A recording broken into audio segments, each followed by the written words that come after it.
If you've been trading for any amount of time, you've probably told yourself some version of this. I knew where the trade was going, I just didn't stay in it. Or this, I clicked the wrong button again. Today, I'm going to break down 3 specific mistakes I've been working through in my own performance psychology review. Mistakes that aren't about your strategy, your edge, or your analysis.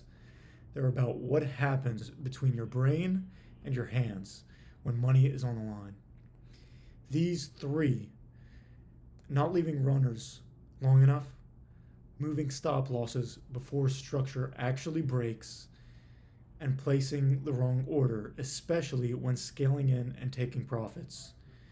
If any of these landed, stay with me because we're about to talk about why these actually happen and what actually fixes them. Let's get into mistake number 1: cutting runners too early. The first mistake is one that quietly kills your expectancy over time, and most traders don't even realize how much it's costing them until they run the numbers. Cutting runners early. Let's talk about why this happens. The moment a trade goes into profit, your brain shifts from offensive mode to defensive mode, loss aversion, which is a hardwired psychological bias. It starts working against you. Open profit starts feeling like something you own, something you can lose, so you lock it in. The problem is that it isn't a rational decision, it's a fear based response. You're not reading the charts anymore, you're managing your emotional discomfort. There's also a second issue here. If you don't have a predefined running target, you always make the decision in the moment. When your emotions are at their peak, that's the worst possible time to decide. So, what's the fix? Define your runner target before you enter the trade. Either write it down or place it on the chart somewhere you'll see it.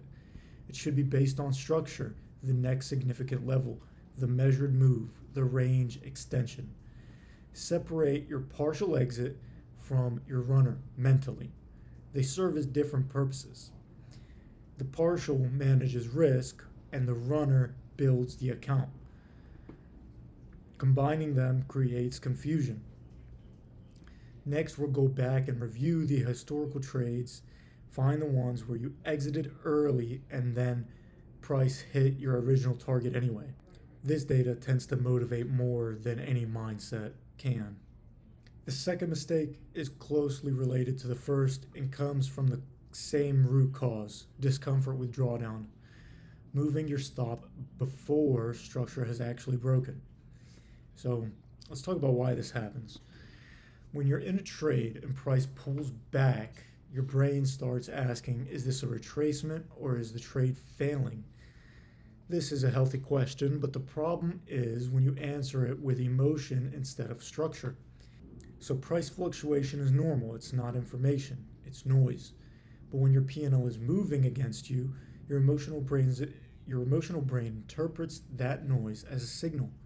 So you tighten the stop. You move it to break even too soon, and then price taps you out before continuing to your target. Sound familiar? So what's the fix? Before you enter, ask, what structure level would actually invalidate this trade? Set your stop there, not at a price that makes you comfortable, but at a level where you'd be wrong. Use a simple checklist question during trade management. Has structure broken? If the answer is no, the stop doesn't move. Full stop. Size your position so that your structural stop is also a risk level you can tolerate. A lot of premature stop is actually a position sizing problem in disguise. If the drawdown feels too big, the problem is your size, not your stop location. Now, this third is a bit different from the last two. The first two are judgmental errors. Your brain is now making the wrong call under pressure. This one is a mechanical error. You knew exactly what to do and what the right move was, and you did the opposite, placing the wrong order, selling when you meant to buy, buying when you meant to sell. In my own review, this happened most during two specific moments: when scaling into a position and when managing a take profit. So, why those two moments specifically? Well, they share something in common. They're both discretionary, in the moment decisions that happen while a live trade is already running.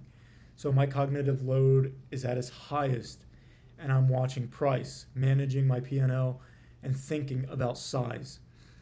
And the mechanical execution gets less conscious attention.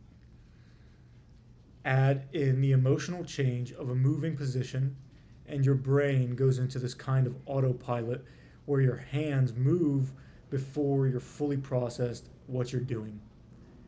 For scaling in specifically, there's often a small window of time. Price hits my level, and I have a few seconds to react. This urgency spikes my arousal levels, and fine motor precision drops. For TP moments, it's almost the opposite. The excitement or relief peaks at moments approaching these targets, and emotional urges create just enough hesitation to rush to produce the error. So, what's the fix? Firstly, is to pre-plan my scale-in levels and sizes before my trade. So by the time price gets there, I already decide yes or no whether or not I'm going to enter in again. Next, use limit orders for those take profits whenever your platform allows. Take the manual execution out of it entirely, and I've been implementing this more. Before you click, verbalize your action. Say it out loud in your head. I am buying X contracts. It forces extra beat in your conscious processing. So it forces you to consciously be aware of what you're doing, what you're adding to the position. Next, I'll add a 3-second rule on scale-ins when price is moving fast. If you have the right trade, 3 seconds won't cost you much to fill, but it will cost you in the wrong trade. So just giving myself those 3 seconds usually gives me enough time to enter the trade and calm down my emotions. Lastly, I will tag my execution errors separately in my journal.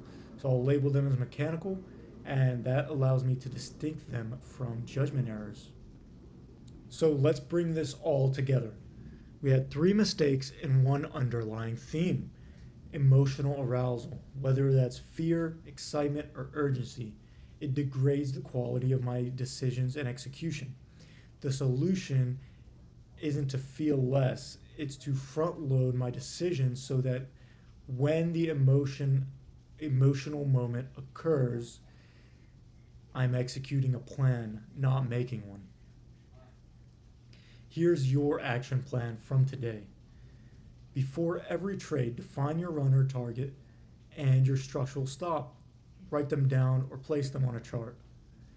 Define the trade, ask one question: has structure broken? If not, the stop stays.